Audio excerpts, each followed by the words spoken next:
O... Agora a gente vai falar do Zyklon B, né? O pesticida, que foi um outro tipo de gás utilizado nessas execuções massivas, né? Por parte da Alemanha nazista no contexto da Segunda Guerra Mundial. Né? E aí, claro, vamos mostrar aí para o pessoal algumas imagens relacionadas a isso, por exemplo, né? Isso aqui é a entrada do campo de Auschwitz, Heitor. E aqui está escrito em alemão Arbeit macht frei. Não sei falar alemão, como eu disse, né, mano? Mas, pelo que eu lembro, a pronúncia é mais ou menos assim, que significa o trabalho liberta. Pô, brincadeira, né, cara? O trabalho liberta. Irônico, né? É O cara porque no tá início o era. cara... Não, mas mesmo assim. Sim, é. Não, não. Sim, é que era prisões de Era trabalho campo de forçado. trabalho, sim. É, só que, claro, claro, Pô, terrível. o cara tava indo para trabalhar em condição de escravo. E dizer que o trabalho liberta, pô, né? É irônico. É, Ainda a que, mensagem que eles dão, a mensagem que eles dão. inicialmente. Não, mas eu entendi a tua colocação, mas ainda que inicialmente o plano não fosse a execução em massa. Né? Nesse ponto tem razão. Mas não deixa de ser sacana de qualquer maneira, né? E até irônico, né? Digamos. Então, assim, o uso dos campos de concentração como elementos de extermínio, ele se intensifica, Heitor, a partir do dia 31 de julho do ano de 1941, né, quando o Hermann Göring ele pede para o Reinhard, eu esqueci o nome eu esqueci o nome desse militar nazista, tá?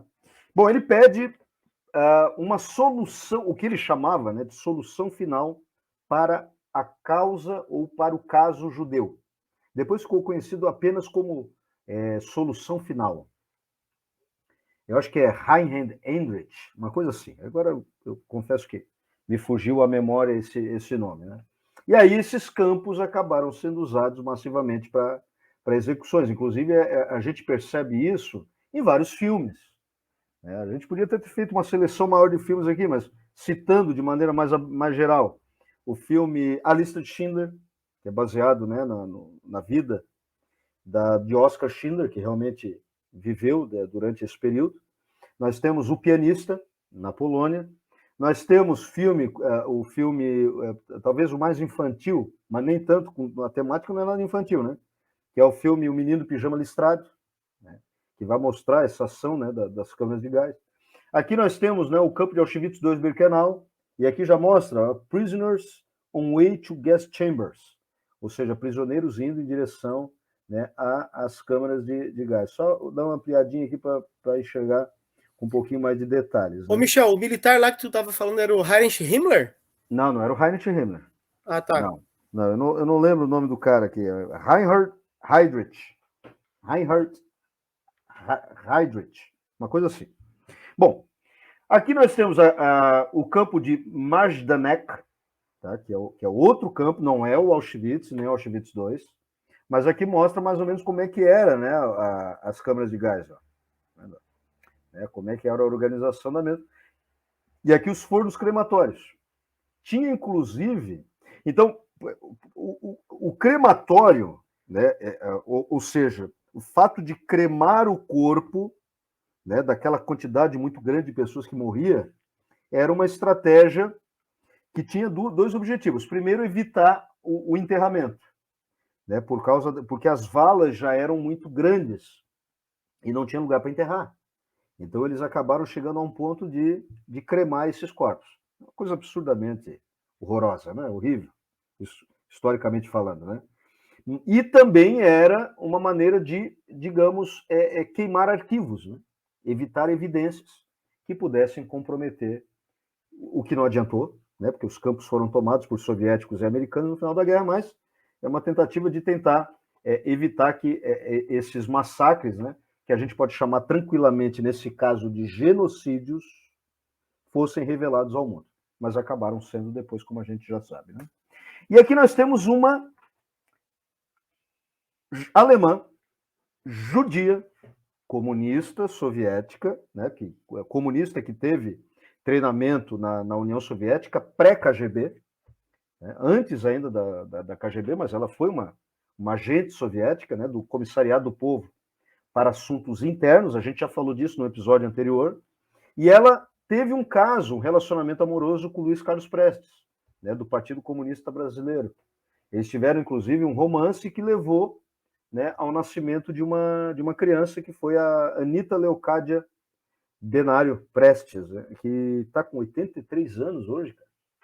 Ela nasceu, a Anita Leocádia nasceu no campo de concentração de Bernburg, né, que está aqui mostrando, e depois que ela nasceu, a Olga Benário foi morta nessa câmara de gás aqui, Heitor, justamente através da ação desse gás chamado Zyklon B, né, que você vai falar mais adiante. Só para encerrar essa narrativa aqui, a Olga Benário, ela foi entregue ao Hitler, né, aos oficiais ligados ao partido nazista, através do chamado Carrasco de Getúlio Vargas, que foi o Filinto Miller, lá na época do Estado Novo, cara, né, 1937, 1945.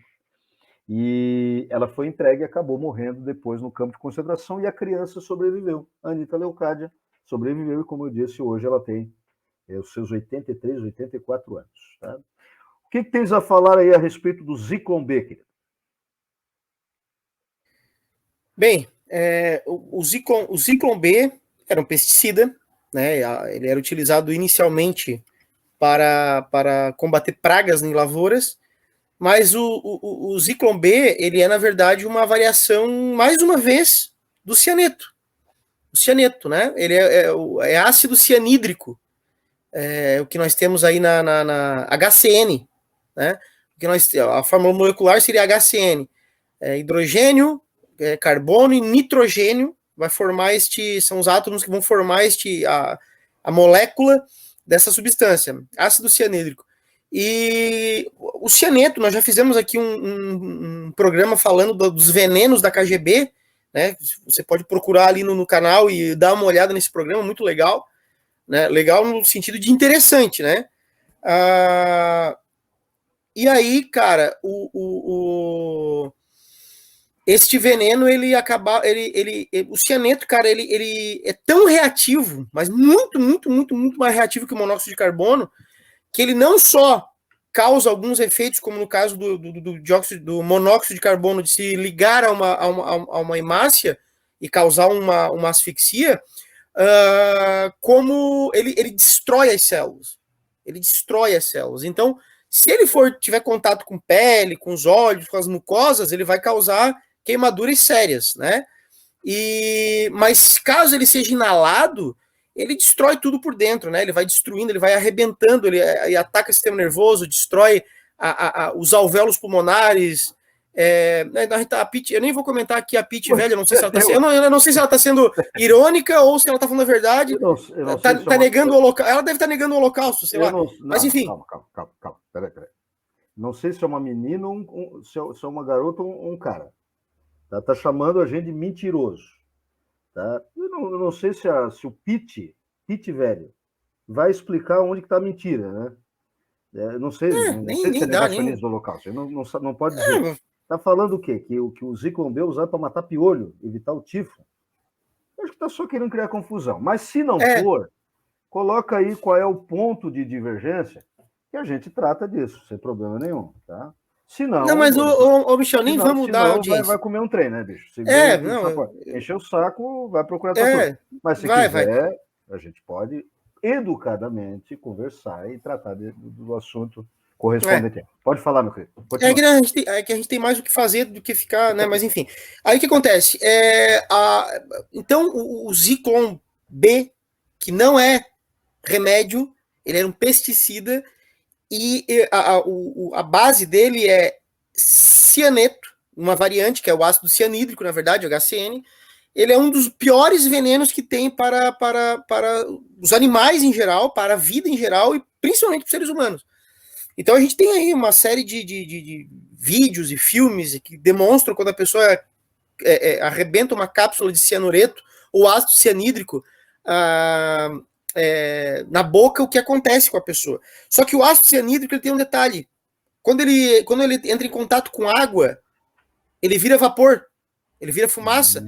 Então essa fumaça ela era condicionada dentro de tubos, e esses tubos então caiu dentro dessas câmaras, e aí esse gás entrava dentro das câmaras e matavam as pessoas, né? As pessoas acabavam morrendo. A pessoa acabava inalando aquele gás e ele causava uma série de situações nervosas. Só que no caso do monóxido, que existe a possibilidade da pessoa morrer dormindo, porque ele vai tirando o oxigênio pouco a pouco, no cianeto, não. O troço é bem dolorido, né?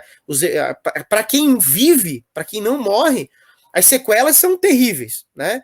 Então ele detona tudo, tanto o sistema respiratório, derrete a pele, o olho, o sistema nervoso, a pessoa acaba morrendo terrivelmente.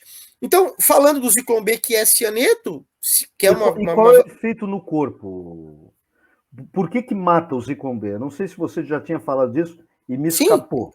Ele, na verdade, ele vai destruindo tudo que vem pela frente. É diferente do monóxido, porque o monóxido ele é uma coisa específica. O monóxido se liga nas hemácias. E aí você morre asfixiado. No caso do cianeto, ele vai destruindo tudo. Ele vai derretendo, vai queimando, ele vai destruindo a matéria orgânica. Aonde ele vai, as moléculas vão se ligar. Oi? Como um ácido? Sim, porque na verdade o Zyklon B é um ácido cianídrico, HCN. Tá. Entendeu? Toda substância química que começar com H, começar com hidrogênio, é ácido.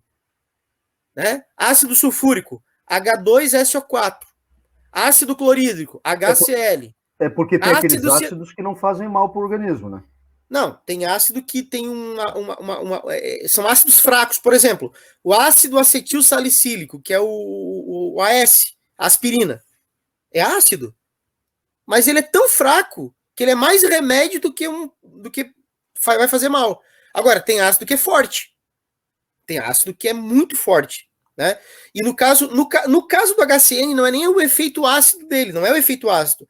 Porque o HCN é um ácido médio, ele não é um ácido forte.